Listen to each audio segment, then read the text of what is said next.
Samajwadi party के नेताओं से जुड़े ठिकानों पर इनकम टैक्स विभाग ने जब छापा मारा था तब अखिलेश यादव ने बड़ी उछल कूद मचाई थी और कई आरोप लगाए थे।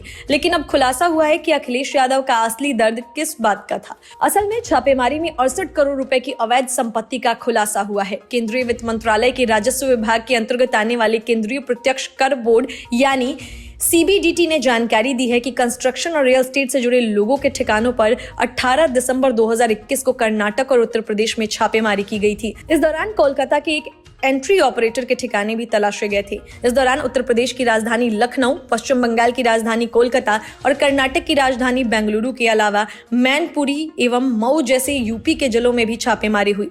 राष्ट्रीय राजधानी क्षेत्र के कुछ ठिकानों पर भी IT रेड पड़ी। इस दौरान बड़ी संख्या में डिजिटल और हार्ड कॉपी दस्तावेज बरामद किए गए जो सबूत के रूप में कार्य करेंगे।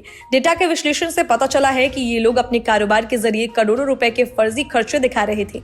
बैंक बिल बुक्स, हस्ताक्षर किए गए चेक बुक्स, स्टैम्प्स और बोगस सप्लाईज को जब्त किया गया है। एक मामले में तो कंपनी के निदेशकों की 86 करोड़ रुपए की गुप्त आय का पता चला। उनमें से एक व्यक्ति ने अपनी 68 करोड़ रुपए की गुप्त आय की बात कबूल की और साथ ही इस पर टैक्स देने की भी पेशकश की। कंपनी का टर्नओवर पिछले कुछ सालों में कैसे 150 करोड़ रुपए चला गया, इसके बारे में वो कुछ नहीं बता सके। आय और निवेश को छिपाने के लिए कई अन्य फर्जी कंपनियों का इस्तेमाल किया गया। ऐसे ही एक 12 करोड़ रुपयों के निवेश का पता चला जिसके बारे में ये लोग कुछ नहीं बता सके। एक अन्य फर्जी कंपनी में 11 करोड़ के निवेश और 3 से 5 करोड़ रुपए की बेनामी संपत्ति का भी पता चला। कोलकाता का एंट्री ऑपरेटर इन सबको छिपाने में इन लोगों की मदद कर रहा था। इसके लिए उसने 408 करोड़ रुपए के बोगस शेयर कैपिटल और 154 करोड़ रुपए का लोन इन फर्जी कंपनियों के जरिए सिक्योर करा लिया। हवाला लेन देन से जुड़े कई दस्तावेज भी जब्त किए गए। बेंगलुरु के ट्रस्ट में 80 लाख रुपए के ऐसे लेन देन का पता चला है जिसे डोनेशन के नाम पर नॉन ट्रस्ट संस्थाओं को भेजा गया। ये संस्थाएं हैं मरकजु सकाफती सुन्निया ट्रस्ट और मरकज नॉलेज सिटी। अरब मुल्कों से जुड़ी केरल की इन संस्थाओं को व्यक्तिगत हित के लिए रुपए भेजे गए। ट्रस्टियों की 4 से 8 करोड़ रुपए की आमदनी और 10 करोड़ रुपयों के कैश का भी पता चला।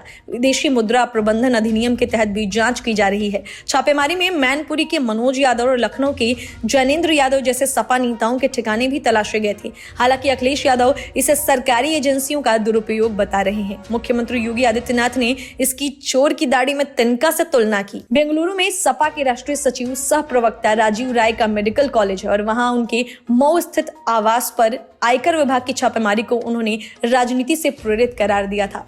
Bureau report, news of India.